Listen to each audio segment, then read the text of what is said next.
Greetings all and welcome to Esoteric Babble. Today's babbling is going to center around Major Arcana card 19, the Sun. The Sun is the source.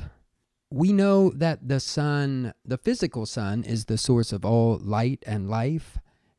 And since that is the case, we can use the sun, or I should say the sun has been used as an image of that transcendent source of our realm, of any realm of reality, the source of consciousness, the source of goodness and love and being, and even things like time and so on and so forth.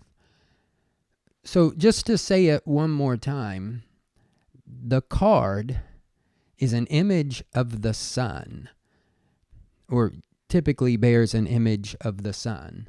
The sun, the physical sun, is taken to be an image or a representation of a transcendent source, or the transcendent source of all things. I just want to, and also, so another thing that the sun card represents is the sort of our aspirations towards that union, that is gnosis. So we saw in the card previous to this one that the moon dealt with this reflected light, and we call that sort of intelligence. But the sun card represents gnosis.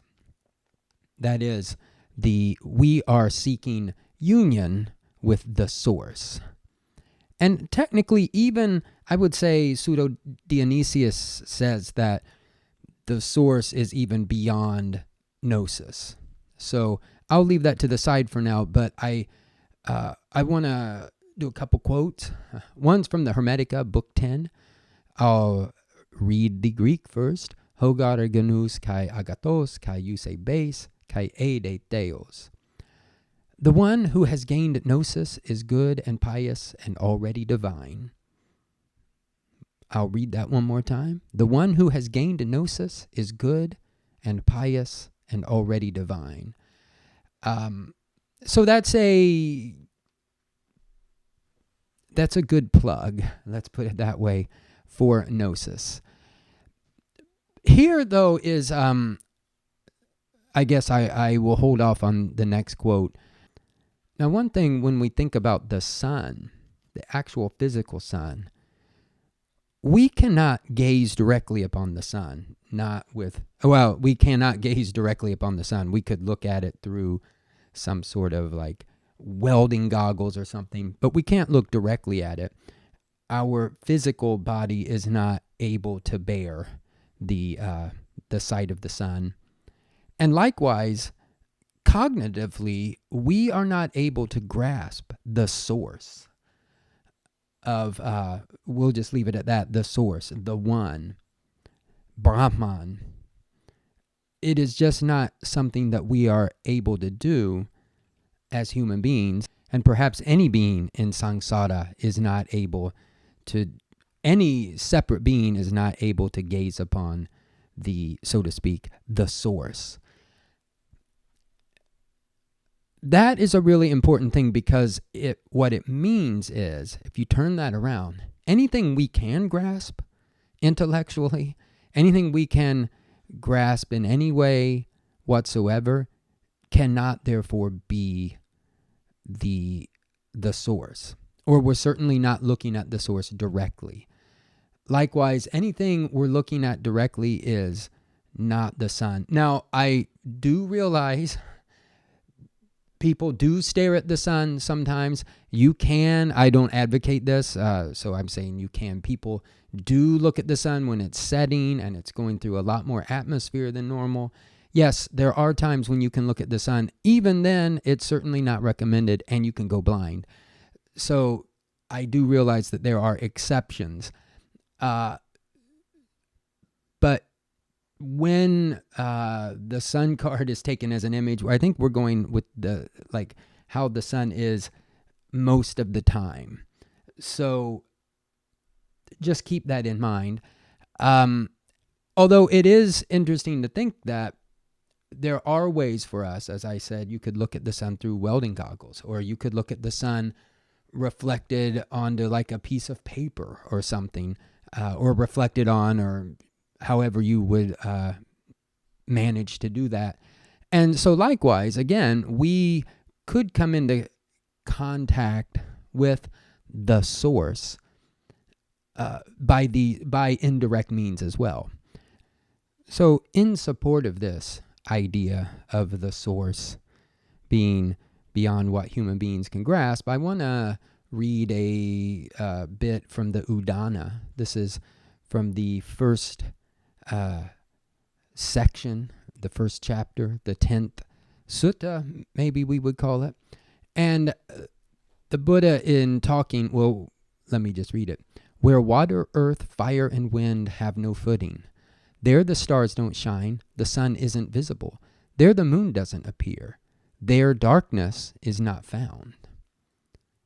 And when a sage, a Brahmin through sagacity, has realized this for himself, then from form and formless, from bliss and pain, he is freed. So this type of realization clearly goes beyond what the intellect can grasp. If we kind of go through this a little bit, there's the elements or these ideas of solid, liquid, gas, plasma, they don't apply. There's no physical constituents found. No stars, no sun, no moon, no light, but there's no darkness either. And so that is a good clue that we're dealing with something that our minds cannot, we aren't able to picture such a place, obviously. Yet we are urged, the Buddha mentions that a Brahmin, and this would be, when the Buddha talks about a Brahmin, he isn't just talking about the priestly castes, and you can read in the Dhammapada about what a true Brahmin is. Really anyone who is on the path or is seeking liberation. When a Brahmin realizes this, or the seeker, the spiritual aspirant, then from form and formlessness, from bliss and pain, he's freed. I think that is exactly what Dionysius seeks us, or asks us to seek after. These ever, or let's put it like this, whenever we think we've gotten a hold of this idea of the Godhead, the one, you aren't there. You have to keep going and going and going and go beyond what the intellect is able to sort of picture to itself. So just to state one more time, the sun card is representing the source. Some might say the Brahman, Atman. It might be Nirvana, Nibbana. It might be the one mind. It might be the Godhead, the one. I might have said that already.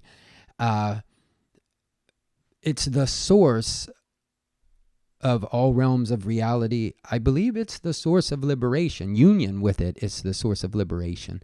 It's the source of consciousness. It's the source of light and life and goodness and love. It is the true self, the unchanging, the thing that is actually even beyond concepts of change and not change, beyond motion. And so that is what this card represents. And if ever we feel that we have found the one and that it's something we can easily discuss and kind of put in our back pocket, so to speak, or something we can talk about, we have not found it. That is one of the messages of this card. So with that, I'm going to leave you all to ponder and to send me any thoughts you have regarding the sun card. Please enlighten me. There's a little bit of a pun there. Please enlighten me on your thoughts regarding the sun card. And as always, a heartfelt wish for an end to suffering to any being in any realm of existence anywhere. Peace, everyone.